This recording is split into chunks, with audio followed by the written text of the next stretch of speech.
Today on Inspired Money. What we were noticing is that even though there's a lot of diversity in this neighborhood, the diversity did not translate when you went to the businesses. So we would go into a business and that diversity disappeared. So the business owners did not look like the same people who are walking the streets and spending time with their families outside. And so we wanted to see what we could do in that neighborhood to give people who have been in that neighborhood for the entire time, give them the opportunity to really participate in the revitalization of Over the Rhine and to be able to be a part of kind of inspiring what the neighborhood was going to be in the future, since they had been such an important part of what the neighborhood had been in the past. This is episode 129 with Mortar co-founder Alan Woods. Welcome to Inspired Money. My name is Andy Wong, a managing partner at Runnymede Capital Management. Each week, we bring you an interesting person to help you get inspired, shift your perspectives on money, and achieve incredible things. From making it to giving it away, Inspired Money means making a difference, creating something bigger than oneself, and maybe, just maybe, making the world a better place. Thank you for joining me. Hey, Inspired Moneymaker, welcome back. If this is your first time listening, welcome. Gentrification is the process of renovating and improving a house or district so that it conforms to middle-class taste. What do you think? Good thing or bad thing? On one hand, you've got city development, new retail stores, affluent newcomers, but it comes at a sacrifice. Sure, it's great to have a place where there were once projects, crime, and low income, and today it's safer and wealthier. But longtime residents are displaced as affordable housing becomes scarce. A part of history, the neighborhood that many people called home, where they grew up, is erased. Today we're talking with Alan Woods, a co-founder at Mortar in Cincinnati, where they believe that entrepreneurship can change lives. Here's a quote from their website. When people have ownership in an area, they also have pride.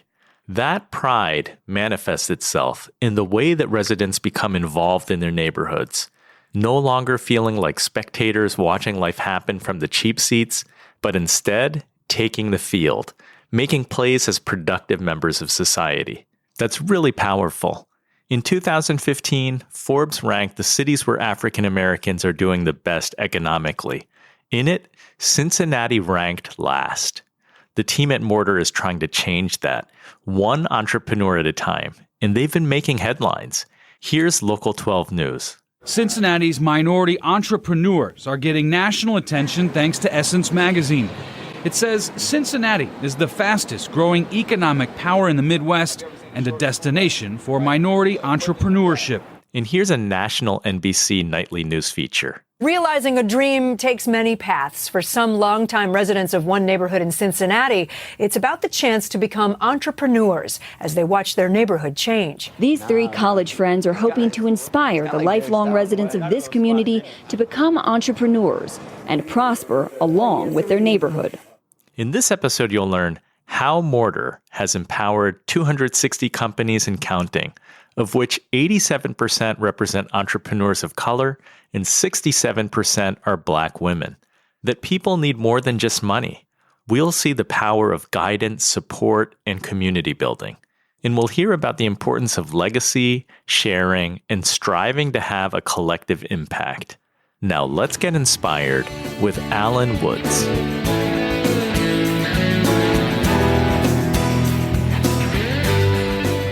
Alan, welcome to Inspired Money. I'm so excited to have you on the show. Thank you. Let's jump right in. What's your earliest childhood memory of money? Not realizing, I guess, the value of it, having this notion that my parents had money, so because I knew that they went to jobs and that we were able to purchase things, but not understanding, what that really looked like and that there was a limit to the amount of things that could be purchased with said money. Them kind of trying to teach me responsibility and how to make my own money, I guess, kind of in the process would be my first memories. Today, you're really involved in helping entrepreneurs in your community. To what extent were you an entrepreneur growing up? Or at what point in your life did you become entrepreneurial yourself? I always tell people I've literally been an entrepreneur for my entire life, which is not exactly true. It's just 30 years of the 42. I'd say close to entire. But my first entrepreneurial endeavor was around 12. Just really recognizing that I had a gift and talent and desire to be a photographer. Actually, as a kid, had the opportunity of meeting Gordon Parks at a photography exhibit. And I knew kind of from that point, like photography is the thing I want to do. Got my parents to go purchase me a used Canon T50 film camera from a local camera shop, and kind of started my business of going around taking pictures and getting them printed and then trying to sell them at people, to people at church or wherever. That was just kind of my first journey of embracing entrepreneurship in general. And I never really stopped after that. That was the introduction for me. Did Gordon Parks say anything specific to you, or was it just the overall experience of seeing his work?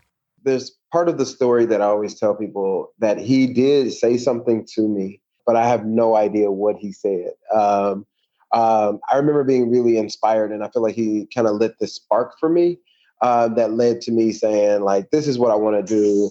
I'm going to go, become this entrepreneur and do photography.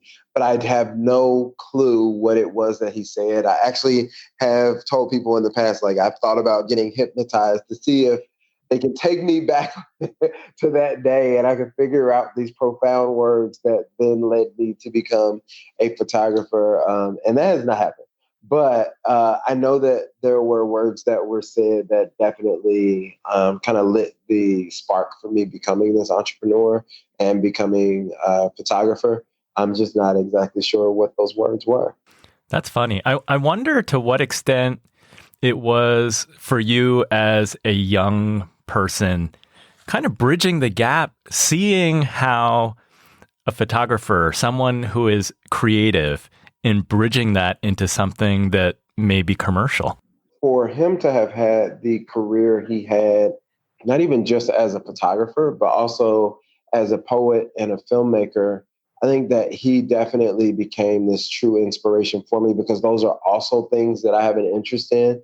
I spent a large portion of my life doing spoken word poetry and, writing poetry in general.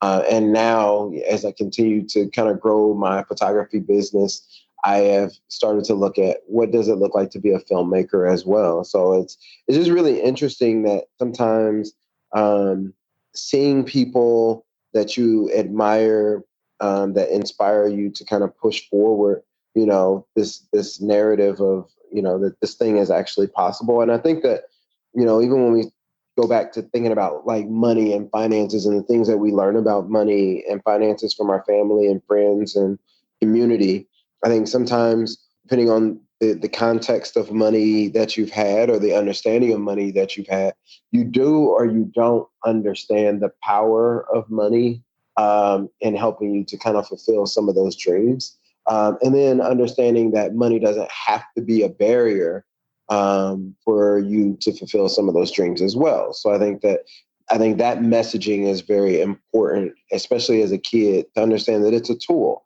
and it helps you get to a certain place.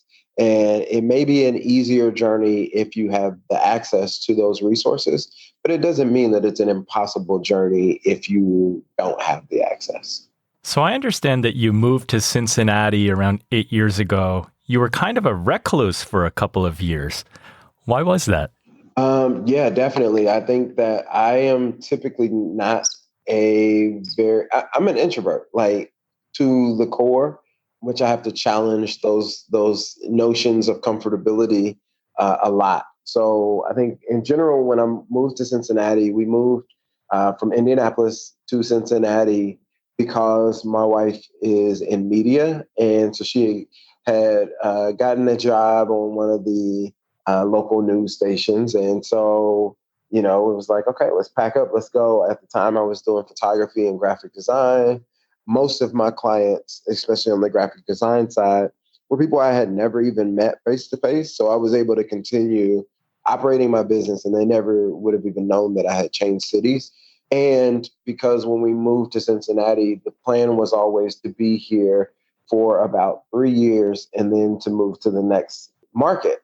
She always wanted to use this as a stepping stone to get to a larger market, get closer to the ability to be on a national show like the Today Show or something of that nature. Something that was a little more promising in the sense of really building her career in media. For me, it was like getting here was like, all right, if I know that we're only going to be here for a short period of time, I don't really want to leave the house every day and get to know all of these people that I'm ultimately going to turn around and leave again, in a short period of time, which is what I had just done with people that I had built relationships in Indianapolis. So I didn't want to duplicate that again because that was a challenge for me, So I think the first couple of years I just kind of sat in the house and worked on design and, just tried to kind of perfect my craft, and just was kind of doing my time until we left the city. And 8 years later, we're still here. And mostly because, I used the time that I was here to start really connecting with other people who are entrepreneurs and started to think about what it would be like to create an entity like Mortar to help people to pursue their passion. Yeah, tell us about the work that you're doing at Mortar, because it seems that networking and community is at the heart of the work that you're doing. So how did you transition from keeping to yourself and having this short-term, temporary, okay, we're going to live here, but we're going to end up moving, so I'm not going to put too much effort. Was it a gradual change to get involved in the community, or was there some event that you said, all right, now I've got to change a little bit? I think it was mostly gradual, but I think that there was also part of it was more of a calling. And sometimes when you have figured out what your purpose is in this life, it's not something that you can hide from by just staying indoors in your house and hoping nobody bothers you. It was one of those things where I know that I've been given a certain skill set and abilities that help other people become better at whatever they're pursuing. I was not using my gift when I was just staying in the house doing whatever, so it was one of those things where I was just drawn more towards stepping out and seeing how I could be a participant in other people's lives, whether that be through a business coach, relationship or whatever. And then I think just noticing that in our community, there were people who had similar aspirations of starting their own businesses, but not necessarily having the connections or the actual know-how of what to do next. Connecting with a couple people that I had met previously. One of them I had met in Indianapolis. He actually lived there around the same time that I did. And he moved to Cincinnati about a year later after me. And so he was having a conversation with one of his college friends and just saying, hey, I know this guy from Indianapolis. He's great at branding and design. Maybe we should have a conversation with him to see what his feedback is on this. Because at that point, I was doing like a lot of brand strategy as well. So working with smaller companies to assist them in figuring out how do they find their own market share? How do they figure out their points of differentiation and really set themselves apart?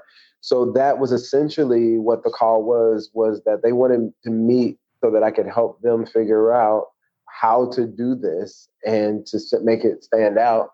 And then in the course of the conversation, that shifted to, hey, I think that we really want you to be a part of this, as a co-founder, because of the insights that you have and the way that we feel like this will grow if you're a part of it. And that was kind of, all she wrote.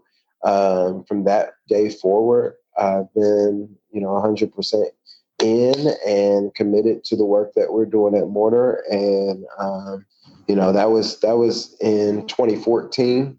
And so we have had 260 graduates since then, which is crazy to me because initially when we started, it was just like, hey, we're going to do this in this one neighborhood to help people who've been in this community be a part of the changing dynamic of that community. And then now we're in 6 different communities in Cincinnati. But then we've also started to look at what expansion looks like through writing our own curriculum for our course. We have another network of people who are looking to use something similar to our programming. So we have done some expansion work to Kansas City and to Milwaukee.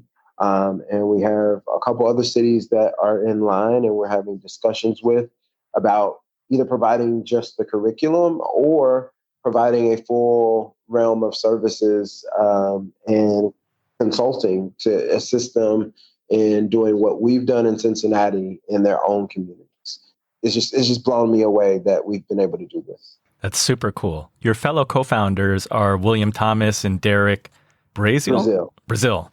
Can you tell our listener how the model at Mortar works? Is this unique? Because to me, I wasn't familiar. I didn't know if there were other organizations that you could kind of emulate or if this is something that was unique that you guys started.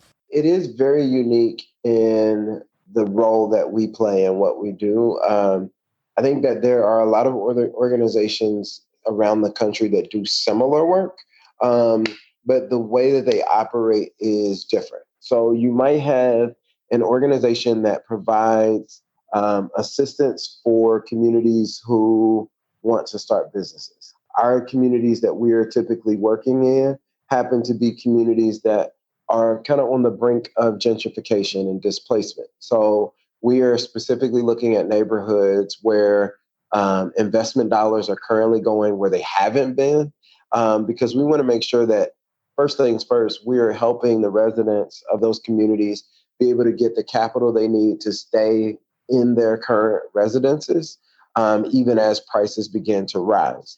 Next, we can kind of look at what are the realms of politics and policy that we can get engaged in to help to prevent even the course of displacement. But then the other thing that we are doing is we're kind of building a laboratory of sorts where we're experimenting with a lot of different ideas. So there's 4 key components to the work that we do. There is the know-how component, which is where we provide the 15-week program, which teaches entrepreneurship, whether you are brand new to starting a business or if you've already started one and want to figure out how to scale to the next level. Then there's the component of our alumni program, where we have 18 months of ongoing services and support, where we're assisting you to figure out the next steps that you need to grow to. Then we have a physical location component for pop-up shops for those businesses that need to operate out of a retail location. We actually have several locations around the city where people can come in and rent those spaces for a short term. So it can either be a weekend, a week, or a month. And then it gives them the ability to really test their ideas out with real people in real time and get a better understanding of what they're doing right, what they can improve on, and have real conversations with real customers. And then the last component is that we are making sure that people have access to capital. So some of that is through networks that we have to those who have distribution of grants, or through the Kiva platform where people are doing crowdsourced funding that they pay back those loans in small increments. But then we've also created something internally called the Iron Chest, which gives us the ability to give small grants to participants who graduated from our program. Or we can do low interest loans as well, depending on where they are and what their needs are and what the capacity of that particular loan fund is. So it gives us those 4 different elements to assist businesses to move forward. A lot of entities across the country might have one of those 4 items that they operate in. I believe that we are the first organization that has compiled all 4 of these elements under one roof to make sure that we are kind of giving people a path forward. How does Mortar monetize? Yeah, so we have traditionally operated like most nonprofits, where the majority of our funding comes from grant sources or foundations, from different fellowships and things of that nature. And as entrepreneurs, we are always trying to figure out, well, what's the road forward? What does this look like for us in the next 5 years? So 5 years has passed. We hit a milestone. What does the next 5 years look like? And I think that for us, it is figuring out the earned revenue model. Like, what is it that we have that we can monetize so that we're not solely dependent on money from foundations or grants? So I think the figuring out the earned income model for us started with the curriculum. So in designing the master's curriculum that is presented by Mortar, what we wanted to create was a tool that communities around the nation could attach to, something that they could license, and something that they could use for their participants, that they would relate to, something that's culturally competent, something that really spoke to the individuals who are going through their courses. So that's been one way that we've monetized our learning. And the other part is just through knowledge sharing. There are a lot of things that we've learned through this process that we are sharing with other people through consulting. So there are people who maybe they have their own curriculum and maybe they don't need to license our curriculum, but they're trying to learn, how did we get to where we are right now in the short period of time that we've been in business? And some of that is through storytelling expertise. Some of it is through branding and marketing. Some of it is through impact and evaluation. And so we have different organizations that are contacting us for the consulting to understand how they can kind of escalate their processes and procedures. And so we're just kind of doing a lot of knowledge sharing and consulting on that side, and doing kind of fee for service to make sure that we are able to, do two things: help those organizations move further, faster, and then also help us to generate that earned revenue so that we can become more sustainable as an independent entity. Can you tell us a little bit about the neighborhood where you started, the Over the Rhine neighborhood? What did it look like? And you're trying to help marginalized and underrepresented entrepreneurs. What kind of businesses did you see? About 20 years ago, I would say that it was about 94% African American. And our city in general is roughly about 46% African American all throughout the city. And at the time, it was an area that was very blighted. It was called one of the most dangerous neighborhoods in America.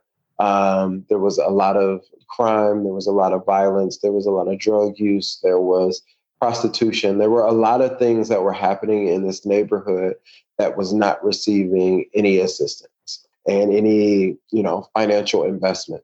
Fast forward to about 15 years ago, there was a police-involved shooting where a young man died at the hands of the Cincinnati Police Department. At that same time, there were other issues that the police department was having in the city that were also making national news.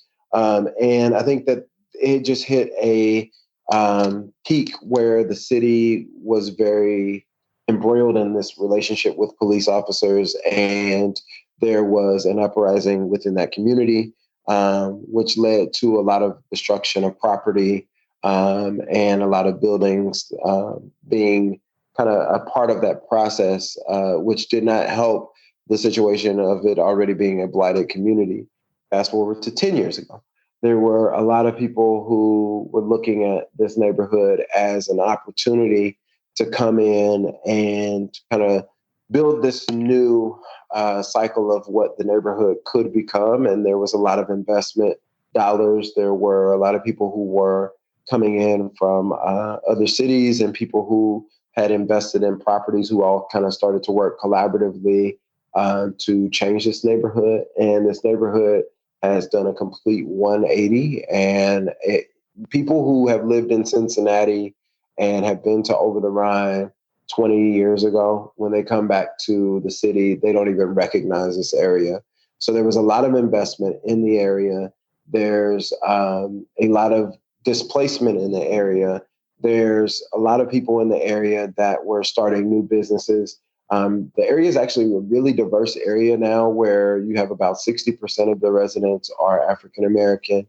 And what we were noticing is that even though there's a lot of diversity in this neighborhood, the diversity did not translate when you went to the businesses. So we would go into a business and that diversity disappeared. So the business owners did not look like the same people who are walking the streets and spending time with their families outside.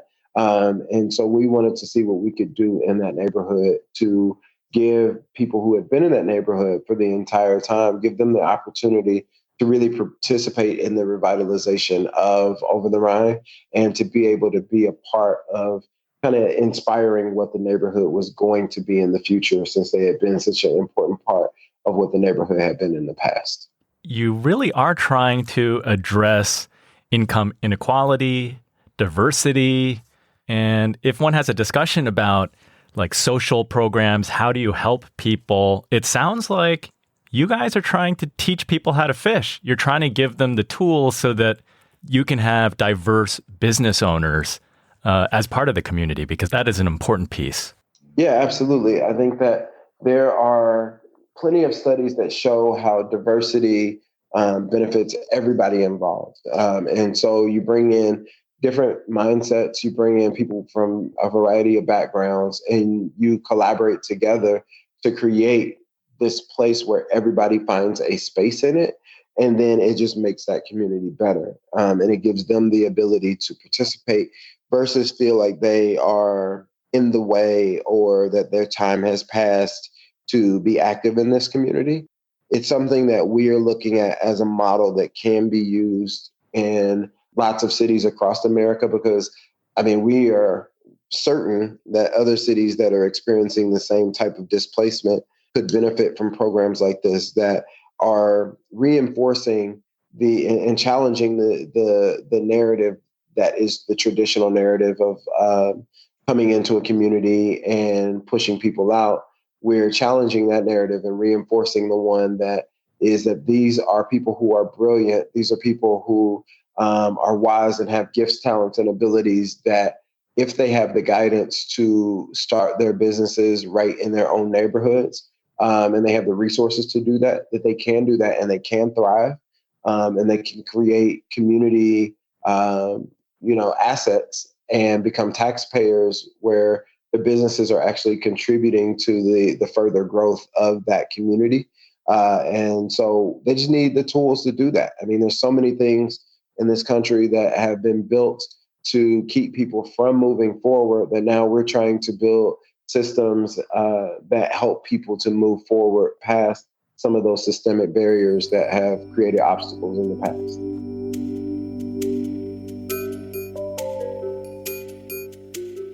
Coming up, we learn more about Mortar's model, how aspiring entrepreneurs can apply, and success stories. All that and more right after this short break.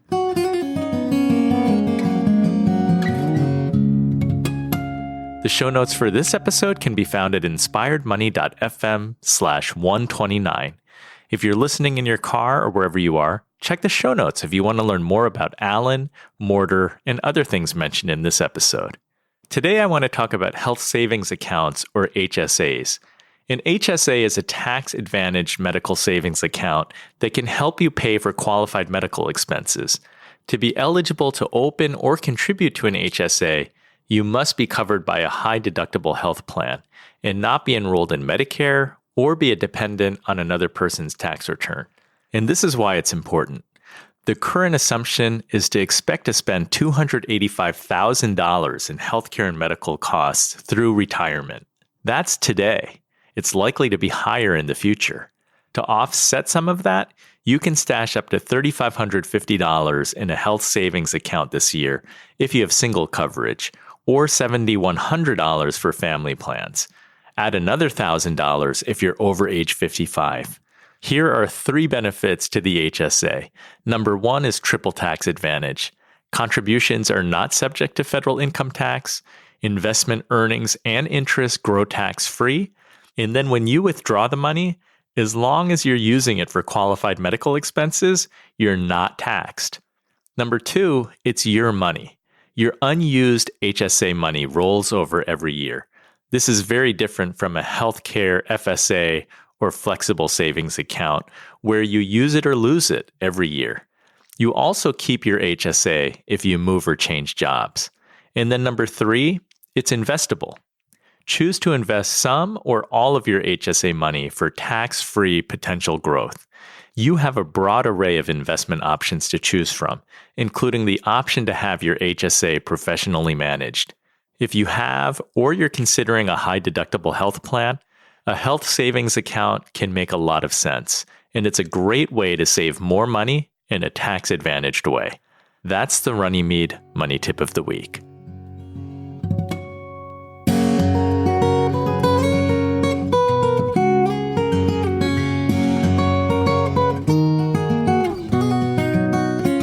Inspired Money is brought to you by Runnymede Capital Management. We help you to plan, invest, and worry less. Let me know if you'd like to discuss if an HSA can fit into your overall financial plan. Go to inspiredmoney.fm/Andy, that's ANDY, to email me directly. I'd love to hear from you. You're listening to Inspired Money. I'm Andy Wong.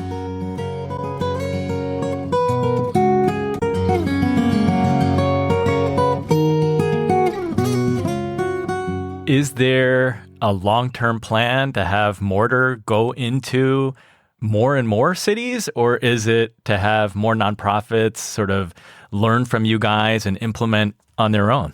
Yeah, I think it's both. I mean, I think that in the same way that we're teaching entrepreneurs how to fish, we want to do the same with other organizations. So even when we go to other cities, we don't go into cities as people who take over a city and say, hey, we're going to put this thing here and you're going to like it. That's the traditional way of development. That's the traditional way of gentrification, and that's how we got here. So what we do is we go into communities and we work with people who have already established themselves in those communities, people who are already on the ground. We work, like, for example, when we went to Milwaukee, we started working with the Urban League, with the African American Chamber, with LISC, because we wanted to make sure that we were working with people who already understood the infrastructure and the culture of those cities, so that we are creating essentially a formula that is a liquid. And anytime you pour a liquid into a solid, it takes the shape of that solid. So we're working with community partners that are on the ground, and they're providing the container. We're just providing the formula, because every city that you go to, the formula is the same, but it takes the shape of whatever that city's culture is, what the people look like, what the community has been in the past, and what it will be in the future. And so we're doing the same thing in Kansas City. We're working with an organization there called Porterhouse KC, and they have already started to establish their footing on the city and on the ground. So we don't go in and say, hey, do it our way. We say, hey, these are the things that we've learned. How would it be beneficial for you to operate in this way in your community? Would this be something that is effective here? And how can we help? And so I think when we think long-term vision, it is going to other cities, finding those organizations that are on the ground who need our assistance. And if there's not an existing organization there, going to other cities and saying, hey, we think that this is something that could be beneficial in your context. Who do you know that would be interested in starting something that could benefit from a Mortar environment? And so I think it's going to be a slow process. But I think that the more research we do and the more we are able to really measure our impact in these communities, I think that more cities will start to see and understand why it's important to strengthen the minority and women populations to start and maintain businesses in their community, and how they benefit from having the diversity of those businesses there. And I think people will continue to demand for Mortar to come to assist them in building up their own cities. It sounds very rational and makes common sense. Since you're the branding and strategy guy, can you tell us about the name Mortar? Because I think that that's probably that's some of your contribution. And I think it's so clearly, if you give us some context about what Mortar means, it really reflects what you just said. One of the things, as I mentioned in Over the Rhine, one of the things that we were seeing is like this constant rebuilding and restructuring and construction. And so when we were thinking about names, we wanted to start thinking about construction. What do we have that we're building here? And when we talked about like stability, when you look at buildings that are brick and mortar, there's so much stability there. It's on a firm foundation. There's strength, there's resilience, it's going to last. But to do that type of building, you need both. You can't just stack up bricks and think that they're going to stand alone. You need something to actually bond to the bricks. And so for us, in that context, it's really poetic because when we think about bricks, we think about physical locations. When we think about mortar, we think about it being the pliable thing that holds everything together. And for us, that represents the people. In any community, it's the people who are ultimately holding all of these things together, because you can have beautiful parks, you can have beautiful buildings, but if you don't have people who care and who are taking care of these spaces, they will crumble. And it cannot stand by themselves. So when we say we are Mortar, we are saying, like, essentially, we are the people in these communities. We are the ones who are going to be here taking care of it. We are the ones who matter. We are ultimately the ones who are building in this construct.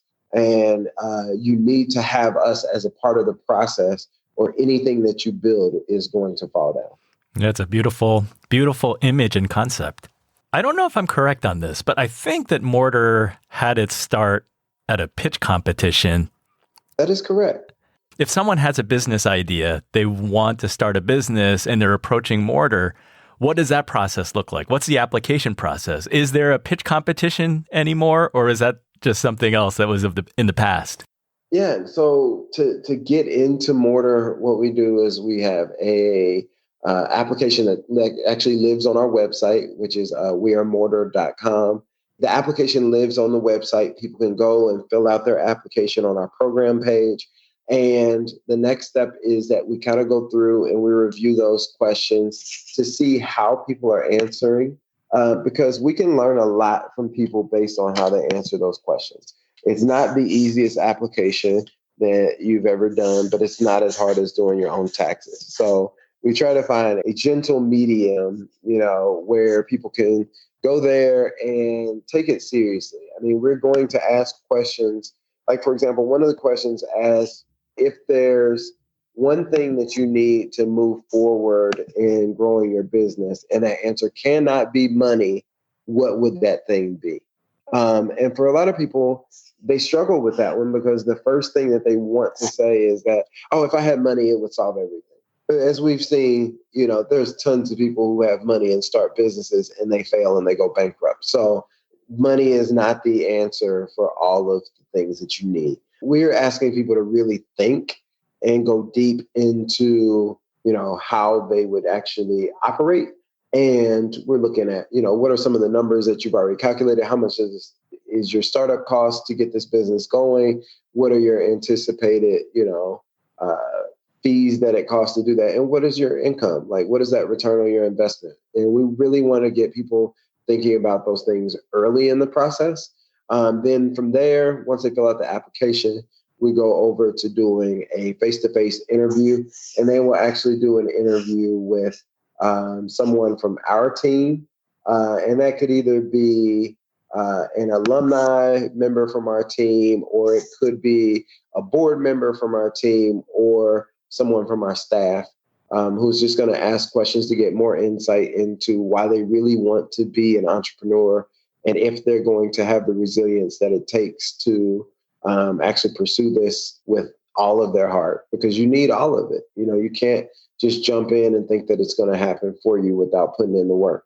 And then lastly, we go through our selection process and we get people placed in the program. We do 15 people at a time in each cohort. And then at the end of the cohort, there is a pitch night where they get to share their business concepts with the community. We usually average about 250 people at each of those events. They get to have a booth space where they kind of share face-to-face what they're doing with their businesses. And then there's a stage that they'll take and actually pitch their business. And then we offer grants to the winners of those contests, whether it be through Judge's Choice or through like our People's Choice variation of that as well. That sounds fun and cool. Have there been candidates where you weren't sure at the outset, but you gave them the chance and the outcome surprised you? A lot of them, actually. One of them I'll speak of in general is his name is Brian Jackson. And when he came to us, he had this concept of, he's like, I want to have a brewery one day. And, we are a beer town. There are a lot of people who have bars and breweries in the area. But he would be the first minority-owned brewery in the region. And so we were like, okay, yeah, that's a pretty lofty goal, but let's see what happens. So he was in our first cohort, came through the program. He was doing home brewing at that time. He started to do like local home brewing competitions and regional competitions. And he actually started to win these competitions. And so he's like, okay, clearly I have a quality product. And he was like, I need to learn as much as I can about beer in the process. So he, as I mentioned, was in our first cohort. At this point, we're talking about 5 years ago. And he had been doing home brewing for about 3 years. He went on to work at another brewery so that he could learn everything that he could at that brewery. It's called Mad Tree. And then he worked at another company where he learned how to do distribution because they were doing distribution for a lot of the breweries and other beverage companies. And now he is actually in the process. He has signed a deal where he has done some crowdfunding and some individual and corporate investments. And he is actually opening Esoteric Brewing. He has come completely full circle from this process. He actually just this weekend had a special edition beer that released at Mad Tree that is kind of talking about his journey. And like the journey of 1,000 steps begins with the first one. And so on the can, it has a map of kind of his journey to getting Esoteric Brewing started. And as a part of like one of those stops on the map, it has the Mortar logo because he says that we were very instrumental for him actually getting to the point where he could take himself seriously and really start to really pursue this business. And, even getting investors that have contributed, over $700,000 to helping him to get this started. I mean, I think for us, that is the dream. That is why we started this, was that we know that there are people who have great ideas and they just need some help, to get to the thing. A lot of these people believe in themselves, but sometimes believing in yourself isn't enough when you don't have the resources or you don't have the people to bounce the ideas off of or to help you course correct or to keep you encouraged when you feel like giving up and you are, just down and depressed about how things are moving. I think that the Mortar system gives people that, and we're here to continue to assist people in the process and, believe in their journeys, because there's so many people in this world that'll tell you no, but we want to be the ones that'll tell you yes, and it'll help you pursue your ultimate destiny. That is a beautiful thing. When Brian opens his doors in 2020 and you guys sit down at a table and have a beer to celebrate, how does that make you feel? I think it makes you feel like you matter. Like I've said, I know that my purpose is to use what God has given me to help other people become better. And so I think that at that moment, it will be this realization that this is real, and that what we started, that we planned on just taking place in one small neighborhood, in one small city, in a Midwest state, is bigger than us, and that it's possible that this becomes a huge component of our legacy and what we leave behind for the next generations as they pursue their dreams and their destiny. I understand you have pretty clear ideas on legacy and philanthropy for you and your family. We talked to, I have two daughters, they're 13 and 15, and we've always talked about money with them because we want to make sure that, they have a positive relationship with money. I have spent large portions of my life having a not so positive relationship with money, not understanding what it meant to save money, what it meant to invest money, what it meant to make money work for me. And now that I have learned, different techniques and I'm moving throughout my life in a different way and leading my family in that same way, like, my girls, they have stock, like my parents, instead of giving them money for Christmas, they're buying them stock in companies that they care about, so we are definitely in a rhythm of, investment and looking at money as a tool and how we move forward and how we build legacy and wealth for this generation and the generations that I have to come. I don't know what the future looks like, but I know that what I do today is going to impact that future. So I'm doing whatever I can now to give my daughters the ability to have choices that maybe I didn't have when I was their age. I think that for every generation, it should be our goal that the next generation is better than we were. I'm giving them the tools to be better with their money than I was, and to understand money better, so that they can make better choices. I know it's early yet, but you think there's a good chance that you'll have an entrepreneur or two in your family? You know, that is a possibility. We've talked about it, and they're always around. So they have a better grasp of entrepreneurship and what it really means than I did. You know, at 12, I didn't have like a mentor or anybody who was like guiding me through the process, but they've been at pitch nights. They've helped, you know, to even be timers and, you know, whatever we need at pitch night. So they have seen what it's like to create, you know, your own business, and they understand what the hard work looks like, and they understand, you know, what my late nights are and why, you know, I care so much about the people in our community and why I go to work, you know, every day to make this possible for other people. And part of my dream is to help other people reach their dream. And so they get that. So it seems like they are really interested in the possibility of, you know, being entrepreneurs. My youngest daughter wants to be a veterinarian, you know, so she wants to have her own practice. And my older daughter is really into like fashion and styling and things of that nature. And both of those things, depending on the path that they pursue, could be very entrepreneurial in scope. So, yeah. Well, I think it goes back to what you said about Gordon Parks and the importance of seeing someone who looks like you to inspire you or to really show you what is possible. And what you're doing at Mortar is that you're enabling a lot of minority and diverse entrepreneurs starting businesses and female-owned businesses. So hopefully they will inspire your kids. Alan, I'd like to ask all the Inspired Money guests, how do you define success? Wow.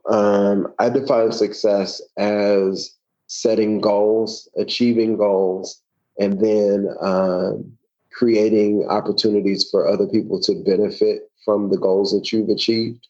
So whether that is passing down money, passing down information, I think that it is looking at collective impact and how what you have can benefit those around you who may not have as much, or they have a different, you know, understanding of those things.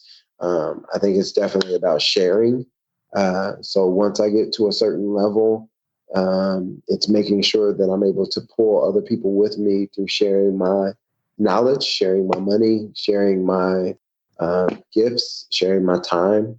So I think to, you know, put a bow on it, success is having the luxury of having something else to share with others. Giving and sharing and giving. Yeah. That's powerful. Yep. Well, thank you, Alan. Thanks for your time today. Thanks for sharing your story and the Mortar story, how you're helping underserved entrepreneurs and small businesses to succeed. Can you tell the Inspired Money listener where to follow you and learn more about Mortar and what you guys are doing? Absolutely. So if you want to follow Mortar everywhere you have social media, we are there. And that is We Are Mortar. That is Facebook, Instagram, and Twitter. And that is WeAremortar. And if people want to follow my journey personally, my social media is just call me Alan, and that's ALLEN. And then if people want to follow my photographic journey, I am still doing photography. They can follow me on Instagram there, and that is at ITSKELLICAMILLE.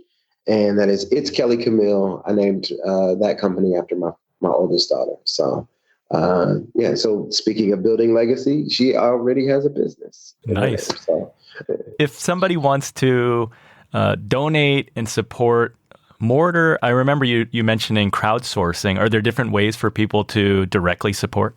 If they want to directly support Mortar, they can go to wearemortar.com/donate.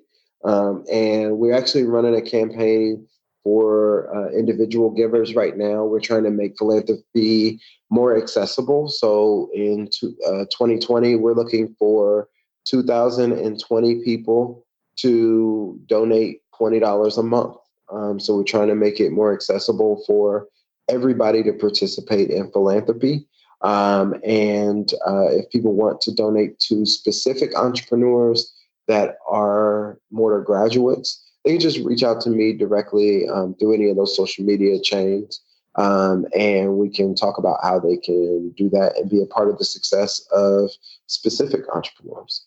That's fantastic. Well, thanks so much, Alan. We look forward to following and hearing more success stories. It's really exciting. Absolutely.